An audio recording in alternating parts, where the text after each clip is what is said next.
주 예수여 은혜를 내려주사 고충 많게 하옵소서. 이주리고 목마른 나의 맘에 주 성령을 부으소서. 주 예수여 충만한 은혜 내 영혼에 부으소서. 주 예수만 나의 힘 되고 내 만족함 됩니다.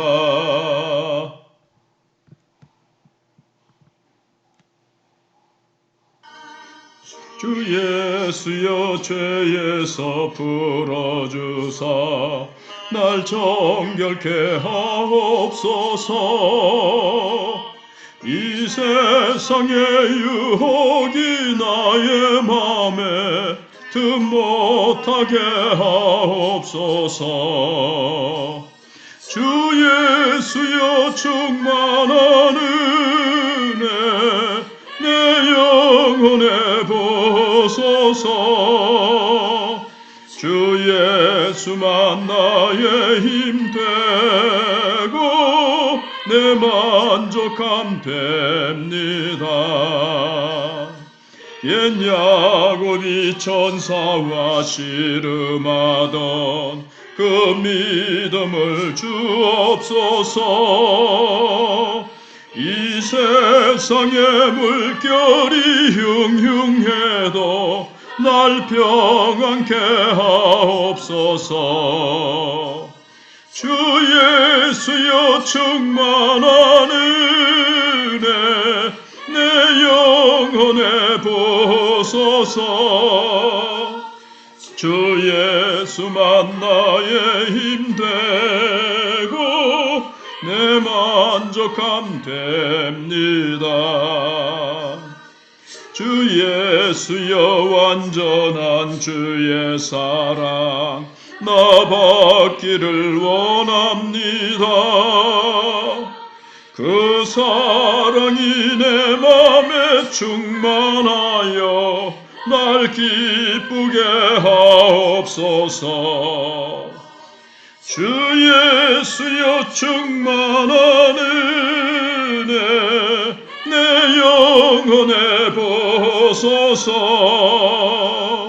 주 예수만 나의 힘 되고 내 만족함 됩니다. 내 마음에 임하신 주의 성령 늘 계실 줄 믿습니다. 그 은사를 나에게 부어주사 주 섬기게 하옵소서. 내 마음에 임하신 주의 성령 늘 계실 줄 믿습니다.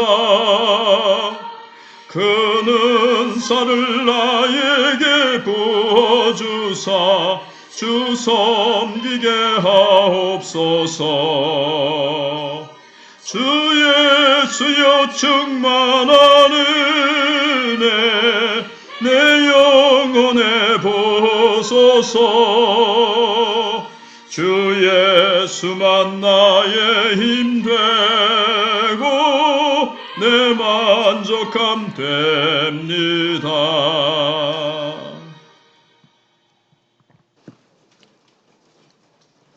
오늘 말씀은 시편 79편 1절로 13절을 중심으로 돌무더기 앞에서 드리는 예배라는 제목으로 하나님의 말씀을 생각해 보겠습니다.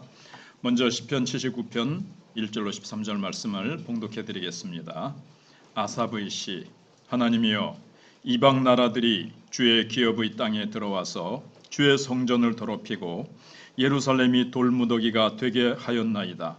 그들이 주의 종들의 시체를 공중의 새에게 밥으로 주의 성도들의 육체를 땅의 짐승에게 주며 그들의 피를 예루살렘 사방에 물같이 흘렸으나 그들을 매장하는 자가 없었나이다. 우리는 우리 이웃에게 비방거리가 되며 우리를 애워싼 자에게 조소와 조롱거리가 되었나이다. 여호와여, 어느 때까지니까 영원히 노하시리이까? 주의 질투가 불붙듯 하시리이까? 주를 알지 아니하는 민족들과 주의 이름을 부르지 아니하는 나라들에게 주의 노를 쏟으소서. 그들이 야곱을 삼키고 그의 거처를 황폐하게 함이니이다. 우리 조상들의 죄악을 기억하지 마시고 주의 긍휼로 우리를 속히 영접하소서. 우리가 매우 가련하게 되었나이다. 우리 구원의 하나님이여, 주의 이름의 영광스러운 행사를 위하여 우리를 도우시며 주의 이름을 증거하기 위하여 우리를 건지시며 우리 죄를 사하소서. 이방 나라들이 어찌하여 그들의 하나님이 어디 있느냐 말하나이까? 주의 종들이 피 흘림에 대한 복수를 우리의 목전에서 이방 나라에게 보여주소서. 갇힌 자의 탄식을 주의 앞에 이르게 하시며 죽이기로 정해진 자도 주의 크신 능력을 따라 보존하소서. 주여, 우리 이웃이 주를 비방한 그 비방을 그들의 품에 7배나 갚으소서. 우리는 주의 백성이요 주의 목자의 양이니 우리는 영원히 주께 감사하며 주의 영예를 대대 전하리이다. 아멘. 오늘 말씀의 주제는 예배할 수 없는 풍경에서 진정한 예배가 시작된다라는 것입니다. 핵심 질문은 절망에서 소망으로 전환하기 위해 우리는 무엇을 기억해야 하는가입니다. 영광스러운 하나님의 성전이 무너지다니 제국의 신들이 이스라엘의 하나님을 이긴 것입니까? 위기를 모면하고서도 원인을 제대로 찾지 않으면 위기는 반복되고 결국에는 무너집니다. 허물어진 돌무더기 앞에서 열강의 잔악함을 탓하던 시편 기자는 어디에서 소망을 찾을까요? 허물만 남아 첫 번째로 생각할 것은 돌무더기가 된 성전의 모습입니다. 허물만 남았던 성전의 실상은 우상의 전시장이 되었고 이미 본질은 무너져 있었습니다. 적군이 제 집처럼 차지하는 것은 당연지사입니다. 파괴한 것은 이스라엘의 우상 숭배와 탐심, 불의였을지도 모릅니다. 그러니까 건물을 무너뜨린 것이 아니라 건물 안에 있는 이스라엘 백성들의 그 신앙의 타락, 그 부패함, 그것을 무너뜨렸다는 거죠. 탄원을 올리는 기자는 조롱거리가 된 자기 연민과 책임 전가를 반복합니다. 돌무더기를 맴돌고 있습니다. 두 번째는 그래도 부를 유일한 이름입니다.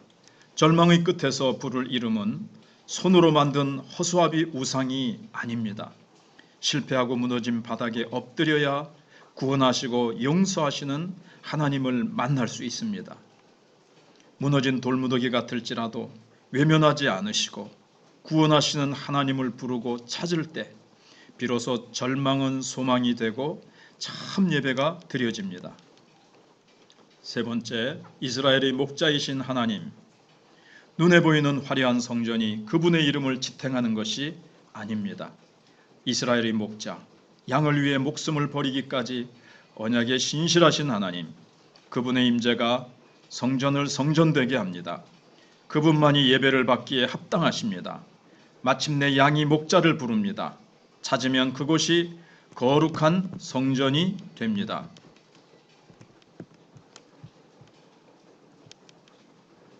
결론입니다. 종교적인 예식이 아니라 진정한 사랑의 관계를 원하시는 하나님, 끝없는 경쟁과 탐심의 우상에 오염되어 버린 마음의 성전을 청소하고 오직 주님만이 선한 목자이심을 알고 따르게 하소서. 사랑에 실패한 자를 버리지 않으시고 생명 다 주어 사랑하시는 하나님을 증거하게 하소서. 지난주부터 묵상 포인트라는 것을 했던 것 같습니다. 사실은 앞에 해야 되는데 뒤로 오게 된 점을 양해하시고 다음 주 토요일부터는 묵상 포인트가 앞으로 가고 그 다음에 메시지가 뒤로 오도록 그렇게 하겠습니다. 참혹한 심판, 희미한 기대입니다. 시인은 이방 군대의 만행을 고발합니다. 부정한 자들이 주의 기업에 들어와서 주의 성전을 더럽히고 주의 도성 예루살렘을 파괴하고 주의 백성과 주의 성도들을 살육하였습니다. 그러고도 시신을 매장하지 않고 방치하여 새와 들짐승의 먹이가 되게 하여 이스라엘과 하나님을 열방 앞에 조롱과 치욕거리가 되게 했습니다. 물론 이스라엘이 당해 마땅한 형벌입니다. 하지만 시인은 이게 끝이 아니고 하나님이 언약을 기억해 주시기를 구합니다. 이것은 주님의 명예가 달린 문제이기도 합니다. 우리가 은총을 구하는 것이 얼마나 염치 없는지 압니다. 하지만 주님의 은혜 아니고는 살 길이 아예 없습니다. 우리만 위해서가 아니라 주님을 위해서도 주께 돌아갑시다. 용서의 기적이 일어나게 합시다. 두 번째, 가망 없는 심판, 포기할 수 없는 희망입니다. 야곱의 거처는 황폐해졌는데도 하나님의 진노의 불이 꺼질 기미가 보이지 않습니다. 이스라엘은 갇힌 자와 죽이기로 작정한 자들처럼 보입니다. 조상들 때부터 켜켜이 쌓인 반역과 불순종이 임계점에 이르러 생긴 결과입니다. 하나님이 용서하고 나서지 않으시면 끝날 수 없는 재앙입니다. 우리가 잘해서가 아니라 주님이 스스로 자기 영광을 위해서 우리에게 긍휼을 베풀어 주셔야 끝날 것은 시인을 알고 있습니다. 다시 기회가 주어진다면 이 완고한 반역의 역사를 끊고 주의 이름과 영광을 드러내는 본연의 소명에 충성하는 언약 백성이 되겠다는 다짐이 이 고백 안에 담겨 있습니다. 심판이 도구고 그리고 심판의 대상을 생각해 봅니다. 하나님이 자기 백성을 심판하시는 일에 이방 나라를 부르셨지만 그들이 하나님을 인정하여 순종하고 있는 것이 아닙니다.